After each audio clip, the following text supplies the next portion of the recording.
Hi friends, custard cream பன் பார்க்கலாமா? உண்மையாகவே சூப்பராக இருக்கும். பசங்களுக்குலாம் செஞ்சு தரத்துக்கு நல்லா ஈஸியாக வீட்லேயே ரெடி பண்ணி தர ஸ்நாக்ஸ் மாதிரி சூப்பராக இருக்கும்.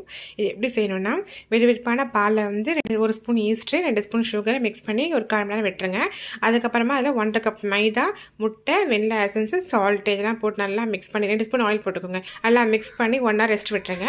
அதுக்கப்புறம் வந்து க்ரீம் ரெடி பண்ணிக்கலாம். அந்த க்ரீம் வந்து பார்த்திங்கன்னா, ஒரு பேனில் வந்து 2 spoon custard powder, 4 spoon sugar, அதுக்கப்புறம் மில்க்லாம் மிக்ஸ் பண்ணதுக்கப்புறமா வெண்ணிலா எசன்ஸு, ஃப்ரெஷ் க்ரீமு, நெய் இதெல்லாம் போட்டு நல்லா மிக்ஸ் பண்ணதுக்கப்புறம் நல்லா ஒரு நல்லா ஸ்லோ ஃப்ளேம்லேயே வச்சுருந்தீங்க க்ரீம் மிக்ஸ் பண்ணுங்கள். அப்போ தான் வந்து நல்லா க்ரீமியாக சூப்பராக இருக்கும்.